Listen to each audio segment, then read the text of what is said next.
नमस्कार दोस्तों, आप सभी का रेमबो अमित भक्ति धारा चैनल में स्वागत है। आज नवरात्रि का 7वां दिन है। इस दिन माता कालरात्रि की सभी मंदिरों में पूजा अर्चना एवं उपासना किया जाता है। माँ दुर्गा की 7वीं शक्ति कालरात्रि के नाम से जानी जाती है। दुर्गा पूजा के 7वें दिन माँ कालरात्रि की उपासना का विधान है। इस दिन साधक का मन सहस्रार चक्र में स्थित रहता है। इसके लिए ब्रह्मांड की समस्त सिद्धियों द्वारा खुलने लगता है।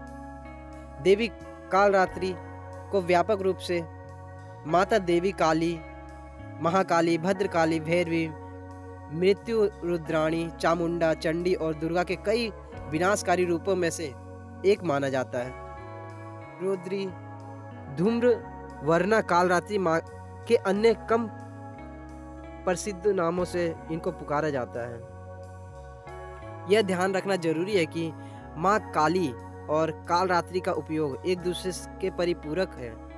हालांकि दोस्तों, इन दोनों देवियों को कुछ लोगों द्वारा अलग अलग सत्ताओं के रूप में माना गया है। डेविड किंसले के मुताबिक काली का उल्लेख हिंदू धर्म में लगभग 600 ईसा के आसपास एक अलग देवी के रूप में किया गया था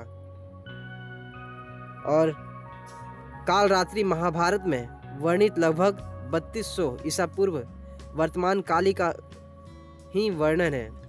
माना जाता है कि दोस्तों, देवी के इस रूप में सभी राक्षस, भूत, प्रेत, पिशाच और नकारात्मक ऊर्जाओं का नाश होता है जो उनके आगमन से पलायन करते हैं। शिल्प प्रकाश में संदर्भित एक प्राचीन तांत्रिक पाठ सांदी कांगम देवी कालरात्रि का वर्णन रात्रि के नियंत्रा रूप से में किया गया है। सहस्रार चक्र में स्थित साधक का मन पूर्णतः माँ काली रात्रि के स्वरूप में अवस्थित रहता है। उनके साक्षात्कार से मिलने वाले पुण्य, सिद्धियों और निधियों को विशेष रूप से ज्ञान, शक्ति और धन का वह भागी हो जाता है।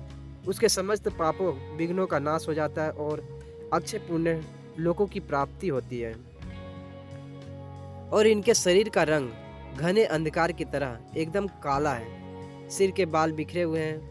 गले में विद्युत की तरह चमकने वाली माला है। इनके 3 नेत्र हैं। ये तीनों नेत्र ब्रह्मांड के संदृश्य गोल हैं। इनसे विद्युत के समान चमकीली किरणें निःसृत होती रहती है। माँ की नासिका के श्वास प्रश्वास से अग्नि की भयंकर ज्वालाएं निकलती रहती है। अपने पर्वत के समान दोनों स्तन से अश्रुओं का धक्का देकर अंत करती है। इनका वाहन गंधर्व या गधा है। ये अपने गधे से दुष्टों का नाश करती है। ये ऊपर उठे हुए दाहिने हाथ की वर मुद्रा से सभी को वर प्रदान करती है। दाहिने तरफ का नीचे वाला हाथ अभय मुद्रा है।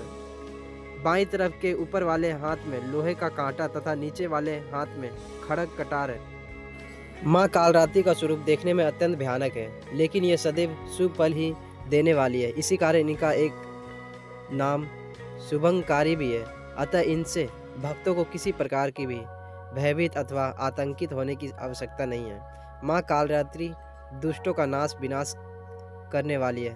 दानव, दैत्य, राक्षस, भूत, प्रेत आदि इनके ईश्वर मात्र से ही भयभीत होकर भाग जाते हैं। यह ग्रह बाधाओं को भी दूर करने वाली है।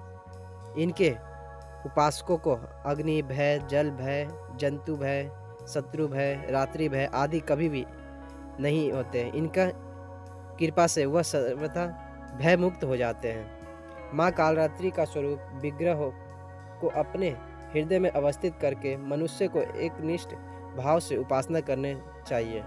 यम, नियम, संयम का उसे पूर्ण पालन करना चाहिए। मन, वचन, काया की पवित्रता रखनी चाहिए। वे शुभंकारी देवी हैं। इनकी उपासना से होने वाले शुभों की गणना नहीं की जा सकती है। हमें निरंतर उनका स्मरण, ध्यान और पूजा करना चाहिए। नवरात्रि की 7वीं के दिन माँ कालरात्रि की आराधना का विधान है। इनकी पूजा अर्चना करने से सभी पापों की मुक्ति मिलती है। वह दुश्मनों का नाश होता है, तेज बढ़ता है। प्रत्येक सर्वसाधारण के लिए आराधना योग्य एक श्लोक शरण है। माँ जगदम्बे की भक्ति पाने के लिए इसे कंठस्थ जरूर करना चाहिए। हमें नवरात्रि के 7वें दिन इसका जाप करना चाहिए।